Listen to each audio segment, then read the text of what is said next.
Si les parece, vamos a ir con la columna de Beto Coral, que es una columna muy particular porque es al mismo tiempo una columna de vida, de lo que ha significado su existencia, y una columna de investigación.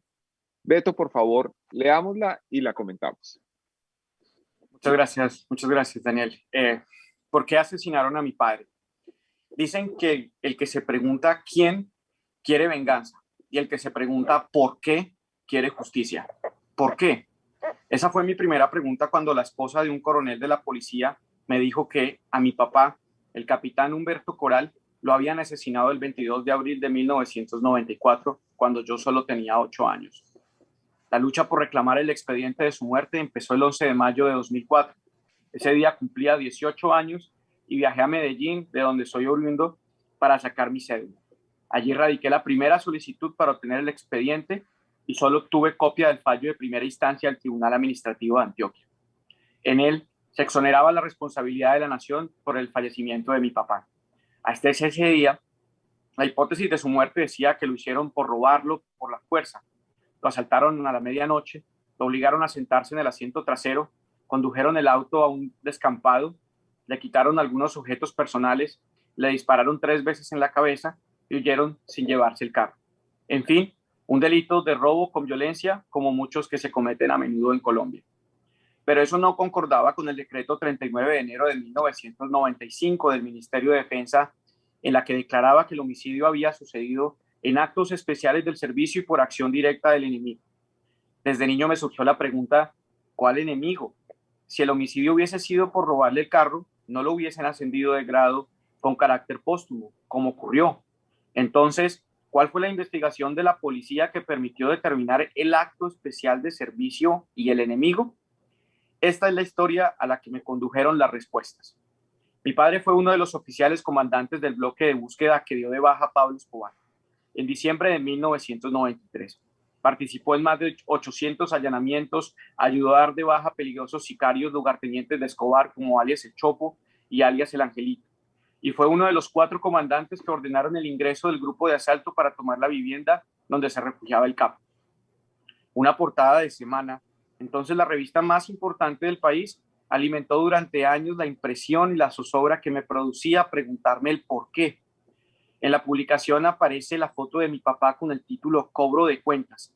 El texto relata con detalle su carrera policial, en particular su tarea en el bloque de búsqueda. Después de poner fin a la pesadilla del jefe narcotraficante, mi papá solicitó traslado y no se lo concedieron. Fueron varias las misivas que envió a su comandante directo y también al director de la policía. En una carta del 19 de enero de 1994, recibe el apoyo del mayor Jesús Antonio Gómez Méndez, quien más tarde se convertiría en general de la República y saldría de la institución por nexos con el narcoparamilitar apodado Don Mario. Varios de sus compañeros en la operación fueron trasladados, algunos a Estados Unidos. Mi papá no. 4 meses después de dar de baja a Escobar, asesinaron a quien había luchado por liberar al país del famoso criminal. La versión oficial de lo que aconteció aquella noche del 22 de abril de 1994 es la siguiente. Mi papá se encontró con el capitán Omar Acevedo, también del bloque de búsqueda, y la señora Luz María Arboleda Mazo. Siendo la 1 a.m., mi papá lleva a la señora a su casa y lo interceptan 4 sujetos que le arrebatan sus artículos personales y sin ninguna justificación le disparan 3 veces en la cabeza. La versión señala que el único testigo fue la señora Arboleda. 6 meses después, la policía le informa a la abogada de mi familia que dicha señora había sido asesinada. Adicionalmente, le entregan el arma de dotación que robaron a mi papá en la noche de los hechos. ¿Cómo la recuperaron? No lo dice. Así crecí, con esa precaria e insulsa versión. Las sorpresas apenas comenzaban. En el fallo de primera instancia del Tribunal Administrativo de Antioquia del 2004, leí algo increíble. La mujer con la que estaba mi padre también era policía, de grado agente. No sé cuál fue la razón por la que omitieron ese detalle durante tantos años, pero hay más. En la declaración que entrega la señora al tribunal afirma haber disparado su arma de dotación contra los asesinos, a lo que ellos respondieron quitándole el arma. Casualmente, 2 de los 3 disparos que impactaron a mi papá provenían del costado del copiloto. Y me tomé la pena de mostrar en la columna el informe forense de levantamiento del cadáver, donde se evidencia los 2 orificios de entrada por el costado derecho del copiloto del cuerpo inerte de mi papá. Me propuse averiguar entonces quién era Luz María Arboleda. Se trataba de un agente de policía adscrita al CAD de Antioquia. Había estudiado en el Colegio de la Presentación de Medellín y afirmó en su declaración que era la novia de mi papá. Poco más se sabe de ella, salvo el dato que había sido víctima del homicidio. En febrero del 2011, un miembro de la policía me revela algo que me dejó estupefacto. Coral, me dijo, esa señora está viva. Le pedí más datos, pero no los obtuve, y emprendí la búsqueda de la mujer. Finalmente pude saber en el año 2011 que, en efecto, estaba viva y residía en los Estados Unidos hace más de 10 años. Las preguntas se multiplicaban. ¿Para qué nos mintieron de esa forma a mi familia y a mí? Y sobre todo, ¿por qué lo hicieron? Me esperaba un largo camino para despejar tantos interrogantes y desbaratar tantas falacias. Una noticia que hallé en el archivo de semana, el 31 de agosto de 1994, indicaba que mi papá había sido asesinado por un grupo llamado Mucali o Muerte al Cartel de Cali. Durante 16 años investigué qué era el tal Mucali y hoy puedo afirmar que ese grupo nunca existió. Solo encontré que existió un reducto del Cartel de Medellín que buscaba vengar la muerte de Escobar, pero su única acción consistió en amenazar de muerte al entonces técnico de la Selección Colombia, Francisco Maturana. Hace 3 meses hablé con el general Naranjo vía telefónica, exdirector de la policía y la DIJÍN, grupo de inteligencia de ese cuerpo. Naranjo me indicó que ese grupo jamás existió. También hablé con Rafael Pardo, exministro de Defensa en el momento del asesinato de mi papá. Pardo aseveró que detrás del crimen estaba el narcotráfico. Hago entonces el anexo de la noticia de semana donde se titula Sospecha confirmada. Había varias preguntas.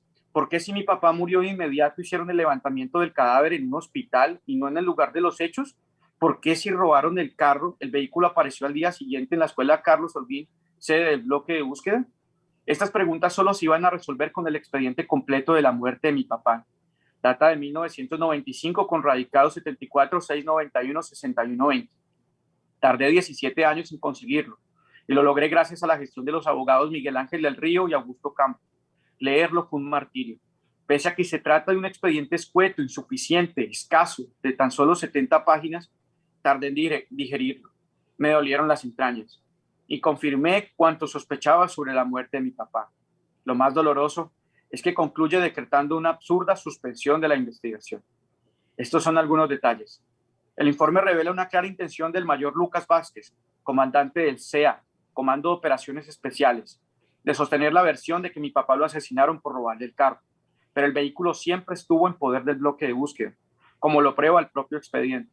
El mayor Vázquez afirmó que la recuperación del arma de dotación de mi papá en un vehículo supuestamente abandonado de placa EBL 676 cuando practicaban un retén. Sorprendentemente, nadie fue capturado ni interrogado. Sí hubo testigos del crimen.